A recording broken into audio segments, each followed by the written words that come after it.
네, 안녕하세요. 주식 피터팬 주더팬입니다. 수에즈운하 사건 요약 정리 및 관련 주식 탑3를 뽑아봤습니다. 일단 이 사건은 일본 배가 수에즈 운하를 지나가다가 모래톱에 박혀서 좌초된 사건이죠. 현재까지는 강풍에 의해 좌초된 것으로 알려졌으나 운하통과 서비스 업체인 GAC 보고서에 따르면 좌초 이전 정전으로 기능이 멈췄다라는 말이 있고요. 이건 차후에 사고 원인 조사가 끝나면 밝혀질 예정이겠죠. 여튼 저 배가 22만 톤 400m, 63빌딩이 15만 톤 240m, 그러니까 대충 63빌딩보다 더 길고 무거운 배가 처박혀 있다고 보면 됩니다. 여기 보시는 포크레인이 정말 엄청 큰 건데 이 배의 규모가 워낙에 어마어마하다 보니까 아주 작아 보이죠. 최홍만 씨가 추파춥스 들고 있던 그 짤이 생각나네요. 그래서 저 배가 너무 무겁고 커서 끌어당기는 예인선 7대가 투입했는데도 역부족입니다. 그래서 일단 모래톱을 퍼내는 작업부터 하고 있는데요. 저렇게 모래를 퍼내고 예인 시도를 하는데 그것도 여의치 않으면 화물을 전부 끌어내리고 모래를 퍼낸 다음 다시 예인선으로 끌어내리는 대규모 작업을 해야 합니다. 화물을 내리려면 이제 크레인기가 달린 바지선이 동원되어야 하는데요. 일본 선주는 이미 대국민 사과까지 마쳤고 보험사들끼리도 전대미문의 대규모 소송전이 예고되어 있습니다. 아마 역사에 기록될 수준이겠죠. 그래서 이 수에즈 운하가 막히면 저희들은 어디로 가야 되느냐, 이렇게 희망봉을 지나서 돌아서 가야 됩니다. 서아프리카 해적도 덩달아 날뛰고 있죠. 이 손실이 얼마나 크냐, 하루만 지연돼도 선주는 무려 7천만원의 손해가 일어납니다. 해운 산업의 전체 하루 손해량은 약 10조 원인데요. 수에즈 운하로 인한 세계 해운 업계는 시간당 무려 4,500억 원의 손실을 보고 있습니다.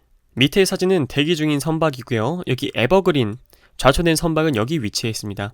대충 봐도 100개의 선박이 넘게 이렇게 있는 거죠. 안전하게 있어야 하는 건 둘째치고 밥, 생활 편의시설 이런 건 어떻게 해결해야 되는지 잘 모르겠네요. 그래서 저희가 수에즈 운하 사고 소식을 듣고 아까 보셨던 이 사진 있죠? 도대체 왜 빨리 해결을 안 하는지 답답해서 찾아봤습니다. 한 지방공학자 유튜버가 이 좌초된 화물선을 재부양하기가 어려운지 설명해줘서 캡처했다라고 하는데요. 일단 사고가 난 곳은 바로 이 남쪽 운하입니다.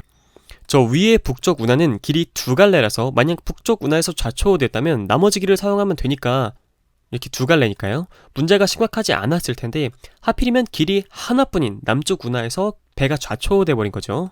그래서 첫 번째 방법으로는 예인선, 다른 선박들을 이용해 배를 끌어당겨서 부양시키는 방법이 있는데요. 배가 지금 이렇게 좌초되어 있는데 설상가상으로 사실 보이는 건 빙산의 일각이고 이 밑으로 15m가량 더 파묻혀 있다고 합니다. 그래서 이 공학자분이 계산을 해보니까 이 컨테이너선을 재부양시키려면 최소 33,000톤에 끌어당기는 힘이 필요하다고 합니다. 왜냐면 선박이 땅에 이렇게 묻혀있고 위에서는 컨테이너들에 누르는 무게 때문에 정말 어마어마한 힘이 필요하다고 하네요. 예인할 수 있는 가장 강한 힘을 갖고 있는 건 FAR 삼손이라는 선박인데 그 힘이 고작 420톤 밖에 안 된다고 하네요. 계산해보면 모래 속에 묻힌 저 컨테이너선을 끌어당기기 위해서는 이 선박이 무려 80대가 필요하고 게다가 80대가 동시에 끌어당겨야 한다고 합니다. 가장 큰 문제는 이 예인선, 이 선박은 지구에 하나밖에 없다고 하네요. 두 번째 방법으로는 컨테이너선이 묻힌 곳에 땅을 파내는 방법이 있는데요. 컨테이너선을 재부양하게 하려면 30m 길이, 15m 깊이로 바닷속 땅을 파내야 한다고 합니다. 문제는 세계에서 가장 긴 포크레인을 가져와도 길이가 전혀 안 닿는다고 하네요. 심지어 연한 땅이 모래로 구성되어 있기 때문에 땅을 파내더라도 이런 식으로 무너져 버린다고 하네요. 그러면 파내도 끝이 없는 거죠. 계속 밀리니까요.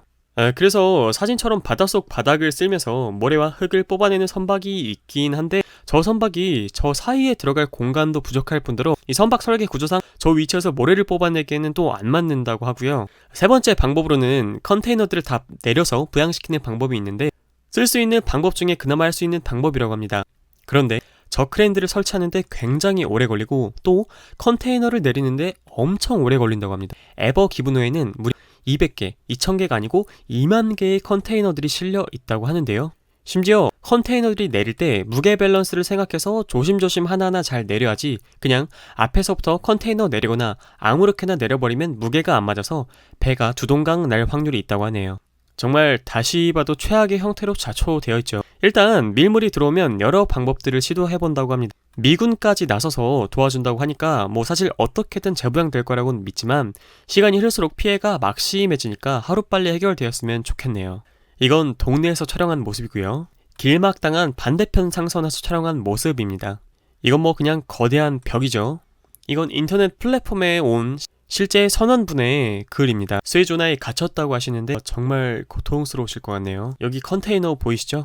앞에 선박들 보이시고요.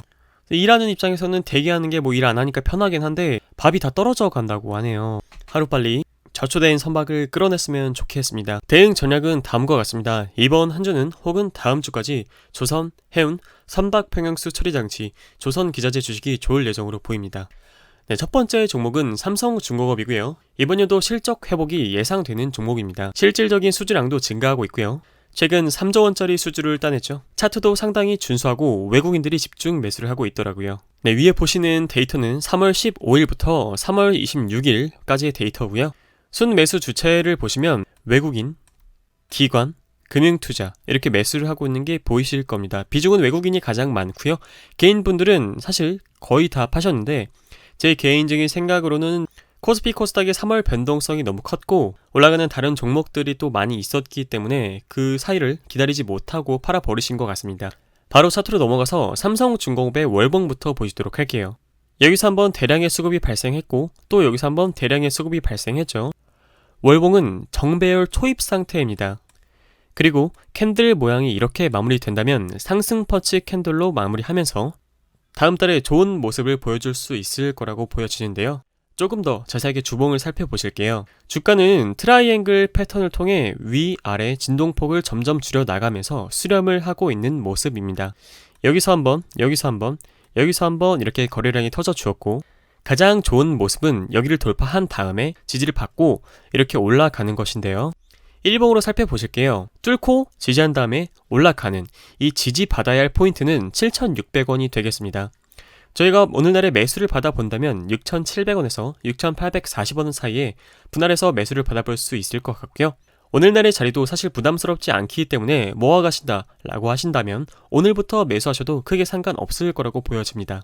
조금 보수적으로 보시는 분들은 7,600원을 잘 지지하는지 확인하신 다음에 진입하시는 것도 나쁘지 않은 선택이라고 보여집니다. 다음 종목은 대한해운이고요. 이번 연도 호실적 지속 예정인 종목입니다. 벌크선 운임이 두 달 새 47%나 상승했죠. 운임이 상승했다는 것은 해운업계에는 좋은 소식이죠. 이번 연도 실적 그리고 호조 예상되고요. 외국인들이 마찬가지로 집중 매수했습니다. 대한해운의 최근 연간 실적을 보시면요. 19년에서 20년 넘어갈 때는 무난무난했습니다. 이 순이익률이 그렇게 좋지 않았기 때문에 주당 순이익의 가치를 조금 낮게 부여받았죠. 그러나 이번 1분기 실적 같은 경우는 조금 괜찮게 나왔고요. 이번 연도에 특히 순이익률이 좋게 평가됐습니다. 그에 따라 주당 순이익의 가치도 전년 대비 상당히 높게 평가됐고요. 조선, 해운 사이클이 10년 만에 다시 돌아온 만큼 2분기, 3분기, 4분기 실적도 기대해볼 만하다라고 보여집니다. 마찬가지로 대한해운의 3월 중순부터 3월 26일까지의 투자별 매매 동향이고요. 외국인들의 집중 매수가 보이시죠? 반면에 개인분들은 거의 다 던지셨는데요. 개인분들이 던지신 물량을 외국인들이 거의 다 받아갔다라고 보시면 되겠습니다. 대한해운의 월봉이고요. 수급은 현재 지속적으로 나오고 있습니다. 저항 구간은 3,760원부터 3,860원 사이이고요. 월간 차트 이동평균선은 현재 정배열 상태입니다. 추세가 지속되고 있다라는 이야기로 볼 수 있겠죠. 최종 목표가로 저희가 잡아볼 수 있는 가격은 5,700원입니다. 물론 이 구간을 돌파하고 잘 지지해줬을 경우에 저희가 5,700원까지 노려볼 수 있다라는 이야기겠죠. 다음은 대한해운의 주봉이고요.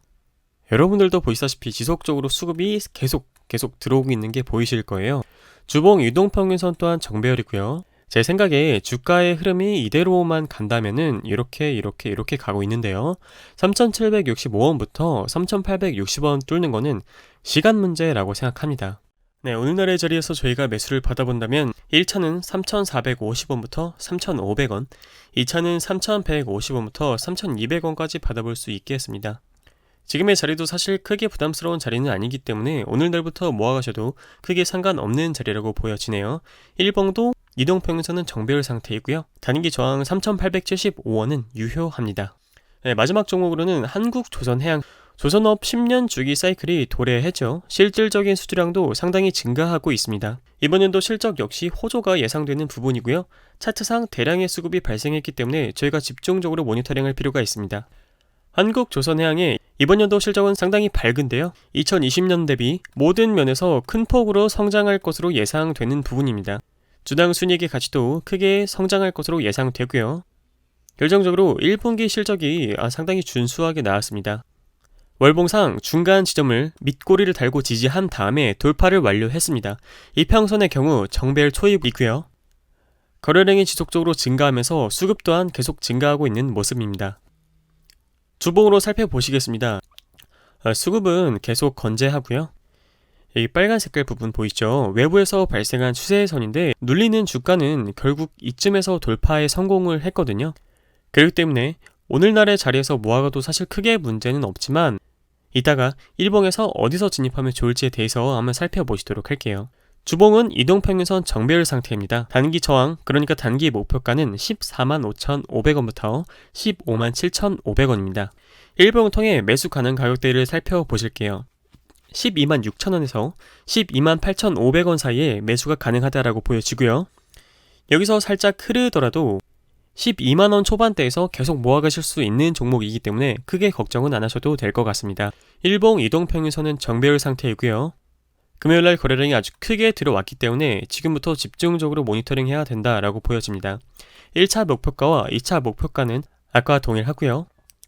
세 종목 다 관심 종목에 넣어두신 다음에 이번 주 흐름이 어떻게 흘러가는지 보시면 좋을 것 같습니다. 오늘 종목 선택 투자 키워드는 다음과 같은데요. 수혜주나 관련주, 덜 오른, 상승 가능성이 높은 주식, 마지막으로 분할하는 방식으로 위험을 줄이는 투자를 항상 지향하고 있기 때문에 여러분들의 투자 원칙과 자산을 지키는데 조금이라도 도움이 되셨으면 좋겠습니다. 제 정보가 도움이 되셨다면 구독, 좋아요, 알람 설정까지 부탁드릴게요. 감사합니다.